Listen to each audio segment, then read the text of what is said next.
هغه کم کارونه دي، کم اعمال دي، کم خبرې چې هغې د لاسه روژه ماتي. لنډه دا خبره قاعده یاد ساتئ، دا ډېر اهمه قاعده ده او قانون دی. روژه ماتونکي شیان دا په دوه قسمه دي، یا وتو والی او یا ننوتو والی. ته څومره خبرې ذکر کیا به به دوو کې، لکه مثال اسی وتو کې لکه جماع د ښځې سره کوروالی، دې کې څه وځي؟ مني وځي. الټۍ قصدن کول، د حیض وینه راتله په زنانه باندې، حجامه کول لکه د جسم نه وینه ویسته، دا ټول وتو دي. یا د ننوتو دي لکه خوراک څښاک، او د خوراک او څښاک په معنی چې څه راځي. په دې ورسېدو که نه؟ دا فایدهمنه خبره چې تاسو ته یاد دی چې هر شی چې روژه ماتي هغه به دوو کې یو وي. بیا هغې له راځو. بعض خلک او بعض علما و خبرې ذکر کوي هغې له سره روژه ماتي، او بعض شپږ ذکر کوي، بعض پنځه ذکر کوي، او تفصیل یې ته کوم. اولنی خبره چې د هغې د لاسه روژه ماتېږي هغه کوروالی دی، جماع. دویمه خبره خوراک څښاک. درېیمه خبره قصدن عمدن الټۍ کول. څلورمه خبره حجامه کول. حجامې نه مراد دغه حجامت نه دی، د ګیره خریل. حجامه مطلب جسم نه وینه ویستل. دې کې اختلاف دی د علماو، خو هغه زه تفصیل به بیان کړم. پنځمه حیض او نفاس وینه راتله. شپږم هغه شی چې د خوراک او څښاک په معنی د هغې په شان کار ورکوي. اوومه خبره دې کې د علماو اختلاف دی، استمناء، په خپل لاس باندې مني ویسته. اولنۍ مسله کوروالی. په دې ټولو کې چې کومه زوروره خبره چې هغه روژه ماتوي هغه د کوروالی، ځکه چې دې سره کفاره هم ده، او کفاره سخته کفاره ده. روژه ماته شوه، کفاره پې ده، توبه به وباسي، دا روژه به بیا نیسي،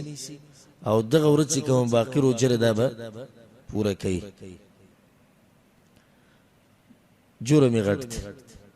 بېعزتي کړې ده د رمضان د ورځې. خو دا د هغه چا دپاره چې رمضان په میاشت کې کوروالی وکړي. دا بله فایده یې ده ساتي.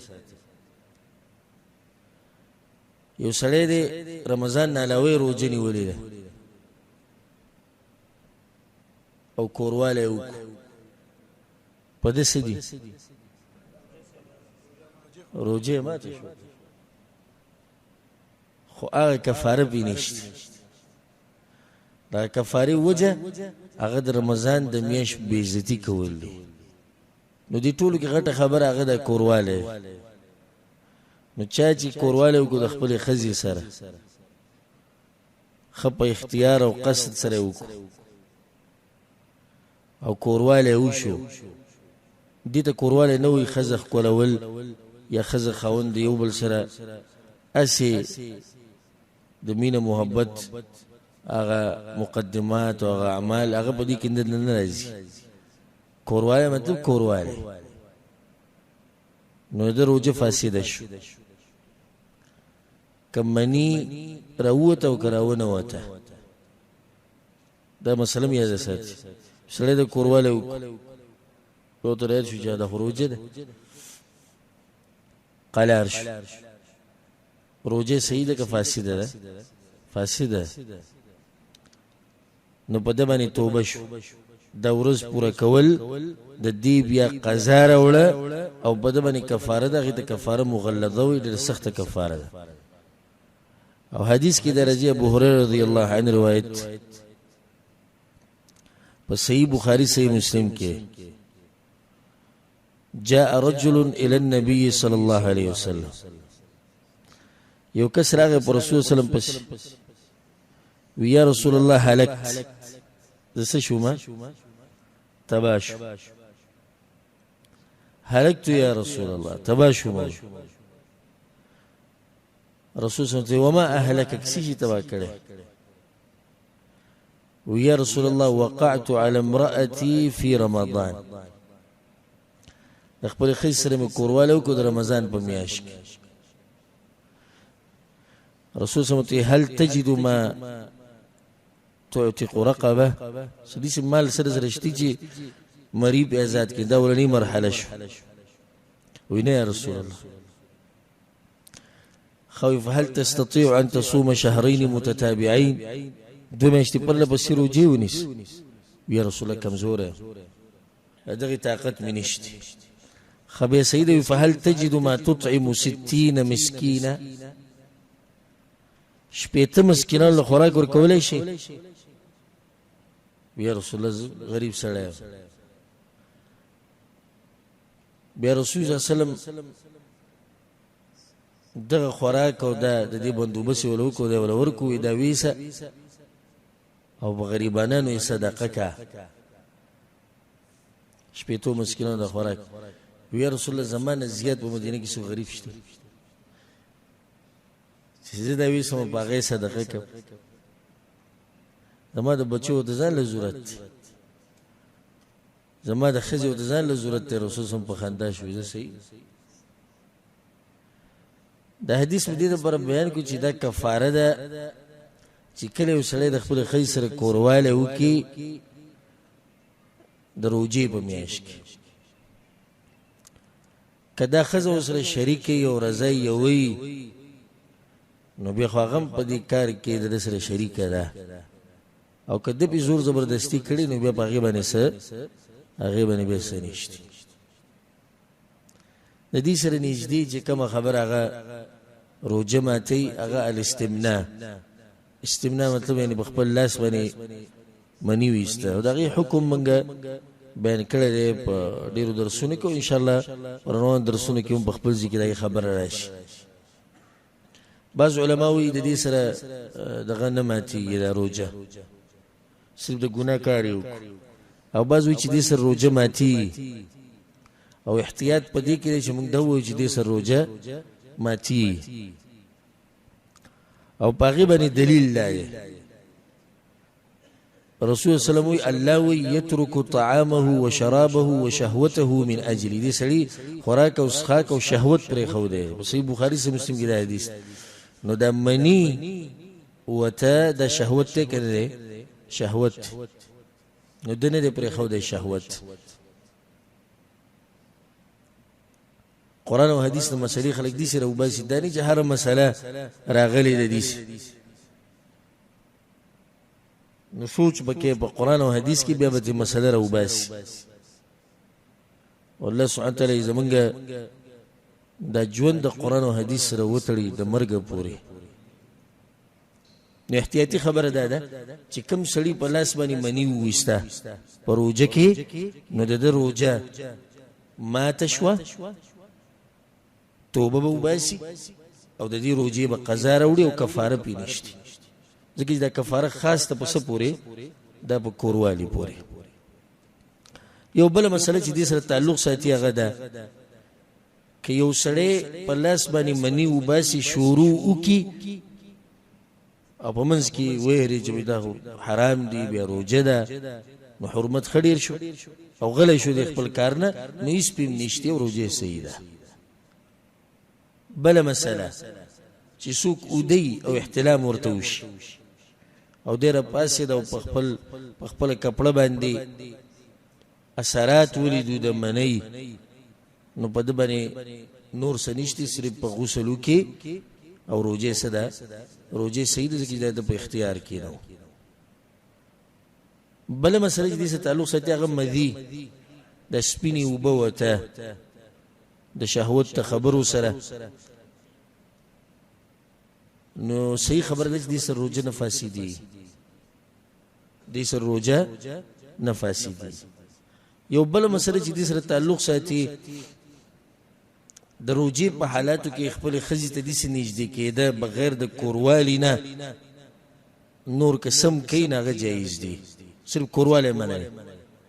خو په شرط د دې چې خپل شهوت ورته معلوم وي چې ځان کنټرولولی شم او که نه شم.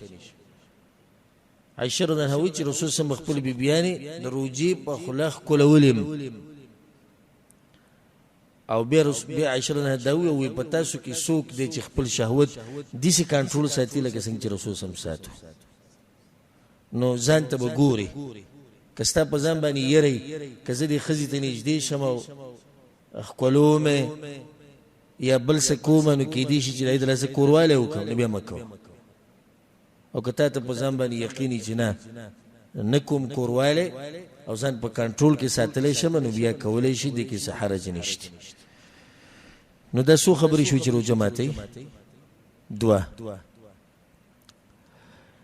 بل خبره منګوي چې خوراک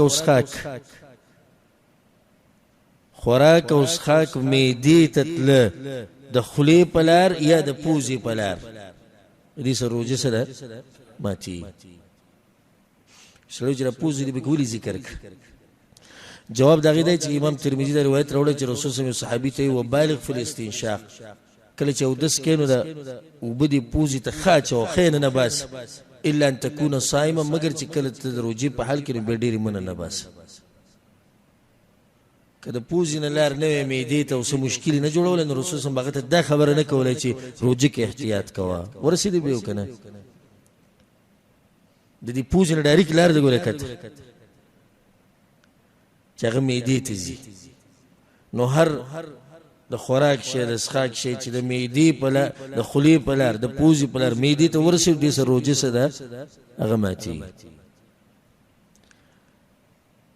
دویمه خبره چې دې سره تعلق ساتي او دې ته نږدې د مونږ لغې سره روزه ماتيږي چې د خوراک او اسخاک کار ور کوي لکه یو سړی دی د سیستنی وکړه ځان ته چې نه تګي کیږي او نه وږي کیږي روزه ماته شو کنه ماته شو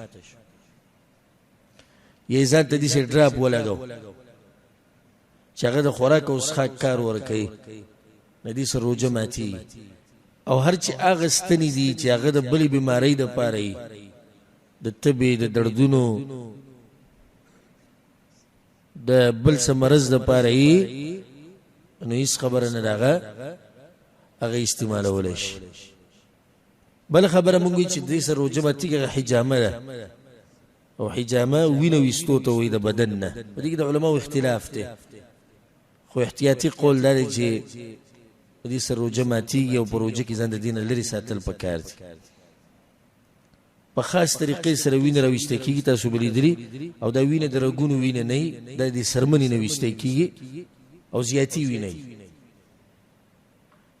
اکثر دې د لاس انسان کې سستی یا بیماری نه غا الله سبحانه وتعالى په کې شفا چول بلکې شفا ده او په دې باندې دلیل لري امام ابو داود دا روایت راوړل رسول سمي افطر الحاجم والمحجوم چې دوانو روزه ماته شو څوک چې وینه وباسي او چاله چې وباسي د چانه چې وباسي خو واضح ده چې د دې سره بدن څه شو کمزور شو چې بدن کمزور شي د خوراک او سشي په سي ګرځي چې بدن بیا تکړه شي د دې بل د روزه په دې ماته شو چې په خاوه د خکر لګول دی ته وي نو دغه خکر به د په املا یا په سزیه خو دی او غزیب ولویني کړو بیا به تی د وینه راخ کودا نو پای کې بدی شو چې د وینه بسته لاړه خلی ته بدن نه لاړه ذکر ته رسول صلی الله علیه ذکر کړی نو احتیاطي قول دی ول علم عند الله چې د حجامي کول سره روزه سره ماتي خداو سره ساتي کړي وسړی نو وینه و بيده او ډیر وینه تلاړه د بغیر را دینه روزه سیده حجامه کې د اراده د وینه وستو خو که سړی د مثال کې پوزي نه وینه روانه شو روزه سده سیده یو سړی غاښ وست سزې زخمی شو یا هسپتال کې وته وینه راکه منګه چې کو ټیسټ کو د وینه نو دې سره روزه نه فاسديږي روزه سیده یو سړی چې ویني د ټیسټ لپاره چې وینه ورکړه د خپل اختیار ورکړه موږ چې خپل اختیار ورکړه خو دغه دومره مقدار نه دی چې د بدن کمزوري کی بل خبره چې هغه سره روزه فاسديږي موږ ذکر کړه قصدن عمدن الټي کول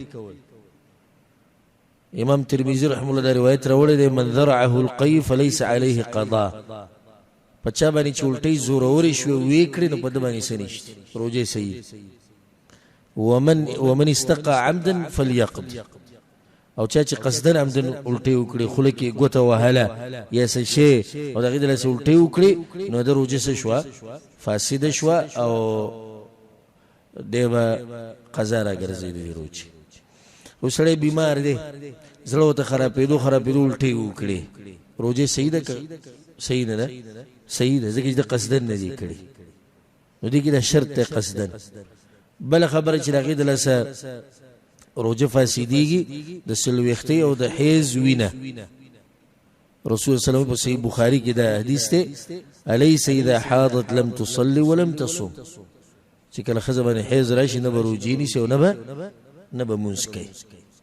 اوس یو زنانه ده ما خام د بانګ نه 15 منټه مخکې په دې باندې د حیض وینه رااله روزه صحیح ده کنه صحیح ها اگر کده 15 منټه مخکې که یو منټ مخکې من ور ډوبېدونه یو منټ مخکې می نو بیا هم د دې روزه سره د فاسده شو او دا بیا دې قضا راوړي خدا خبره ده ساتي چې دې کې درې شرطونه لازم دي دې خبرو سره روزه ماتي خو درې شرطونه به کې لازم دي اولنې شرط دی چې دې به عالمي که جهالت کې دا کارو کوي سره روزه نه ماتي دویم د تبیادی هیر بنی ځکه حدیث کې راځي چې یو سړی خوراک او اسخاکو کی او یری ته نو دروځه سیده انما سقاه الله واطعمه د خوراک اسخاک الله د قسمت کې لیکلی وي خروجه سده سیده ولې ځکه چې یروت نو دلته به مسله پرونی ورور ته پوس کړو چې سیده خو مونږ کې سړی وینو چې هغه پروژه کې لګي دی وبس کې یا سخوري ير شي دي مونږ به منکو کنه به منکو نو بعض علما دا وی او په دې وسره هیڅ دلیل نشته دا خبرم دا غوي د حق ډېر لري ده او دا ثواب نه دا خبر ډېر لري ده وي سبو ته نه ځکه چې دا الله طرف نه دا خو الله په تقدیر کې لیکلي نو به دې شي کې سړی د ګناه کار کې سوته مو الله په تقدیر کې لیکلي بل خبره ده سید چې داغه د پاره ګناه نه ده خو زه چې وته ګورم نو ماته د ګناه کار ښکاری کنه ښکاری نو زه خو به منکو وتعاونوا على البر والتقوى ولا تعاونوا على الاثم والعدوان د ګناه او د ظلم په کارونو کې مرسته نه کوي دا خو د ګناه نه ده رسول صلی الله علیه وسلم ګناه موږ سید داغه په نسبت ګناه نه ده او په نسبت زما د سره ګناه ده نو زه به منکو مجرور نه استغفر روزه نه دا به منکه دریم شرط ده چې د خپل اختیار سره دا کارو لکه اوس یو سړی راغی او ستا پسری ټوپک ونیو چې اوبه وسکه ګینې ډز د باندې کومه وجنم دی او د اوبه وسکړې روزه صحیح ده که صحیح نه ده صحیح ده ولې ځکه چې د اوبه په خپل اراده په خپل اختیار نه دي اسکري بلکې په د باندې زور زبردستی شوی او په زور زبردستی سره روزه نه ماتي رانجله ګول په روزه کې د دې سره روزه نه ماتي د عوامو سوچ چې رانجه دي استعمال کو روزه ماتي دغه شان د غوږ ټکه او د سترګو د پاره ټکه د دې سره روزه نه ماتي یا د چا باندې صابندې بیماری او هغه سپری غونډه کې بخاخ استعمالي هغه سره روزه نه ماتي یا یو سړی صابندې بیماری د اکسیجن ځان ته ولګي نه دغه سره روزه نه ماتي خپل بیبي خولول د دې سره روزه نه ماتي خوشبو استعمالول د دې سره روزه نه ماتي صرف دغه چې دا کم خوشبو چې د لوګي والی بخور چې وته وي د کې احتیاط وکړي چې لوګي د نه لاړ نشي خلیت بس نور دا خبره کول چې خوشبو بالکل نه استعمال نه خوشبو استعمالول شي مسواک سنت طریقه د استعمالول سنت دا باز علماء دا خبره کوي روزه کې مسواک نه استعمالول ورزي وجه ویدار چې د دې سره د خلی بن بدلیږي او د الله دغه بین خوخته لکه فضایلو کې موږ تیر شوي دي کنه نو موږ وته وایو چې دې سره بین نه بدلېږي ځکه چې دا بین د معده خالی ده نو کدی دا خله په ډیرو مسواکونو او برشونو باندې ویني صرف غاخونه ظاهري پاکي په دې ورسېدو کنه دا کمزوري خبره ده رسول صلی الله علیه وسلم ثابت دي په صحیح روایتو کې چې هغه مسواک استعمال کړي صحابه کرامو استعمال کړي دا ټوت پیس او دا برشونه استعمالول جایز دي خو احتیاط پکې پکار دی چې تیر نشي غاخونه یې سره نو انزلې شي په دغه باندې خو دومره چې احتیاط په پکې کېدل چې مسواک چې استعمال احتیاط کوا چې کوم مسواک چې ستا خوله کې پاتې کېږي صحیح سي چې هغه تیر نه کړي لاړو تیرولو سره روزه نه ماتي لاړو تیرولو سره روزه نه ماتي بلغم په دوه قسم یو هغه بلغم د چې خولې ته راونوځي د مړی لراشي او بیا کتلار شي د سروجه نه ماتي او هغه بلغم چې د خولې لراشي او بیا تیر کې دغه سروجه ماتي چې خولې لرالو نه بیا بسکه بیا به توکي زغیبت کولو سر روجه نه ماتيږي خو د روجه ثواب کمی فلم ډراما سندره اوریده روجو سره نه ماتيږي خو ثواب ور سره کمی او دا هغه روجه چې یو سړی پکې ګناونه کوي لګي دا ټي وي سندري دار ساوري رسول صلی الله علیه وسلم ویلي چې الله ته ضرورت نشته د دوی د روجه د دوی چې رضان صرف د وبونه منع کړو د خوراک دا غټه خبره خو موږ خبره دلته د روجه د ماتېدو نه ماتېدو کو دا بعض خلکو د مولیانو د عوامو سخت خبر خو تو ګورو وی چې ټي وي د ګورو جنم ماتي نو چې شریعت دا مونږ ته نه بیان کړی چې ماتيږي د سر نومږي ولا په خپل ماته کو دومره مونږ وی چې ثواب د روجه هغه یا کم شو یا بالکل نشتی خو دومره د چې روجه نه ماتيږي د سره دا خبره ساتي چې څوک منځونه نه کوي روجه داغه نه قبلي او داغه رجوع فائدې نشته دا هم خبره ځکه چې د اسلام یو بنیادی رکن هغه مونږ او حدیث کې درې چې قیامت پر ورځ الله دې دغه ته ګوري دې منځونو ته کدا برابر نه نور اعمال له قبلې کدا برابر نه نورم برباد شو ناشنا خبره ده مونږ یوم نه کوي خو څه کوي روزه نیسي او پرځي موزیوم نه کې خو تراوی کوي د ناشنا خبره په تراوی کې ګوره ولاړی او پېشمنی او جماعت ته خ نر دی خو ته کړه دی هموز نه کینې د سمره قمقل انسان دی چې بنیاد نشته او برابادی نه کوي دا بادی وسره ولي او د دې فائدې نشته نو دا یو څو مسلې چې دې سره تعلق ساتو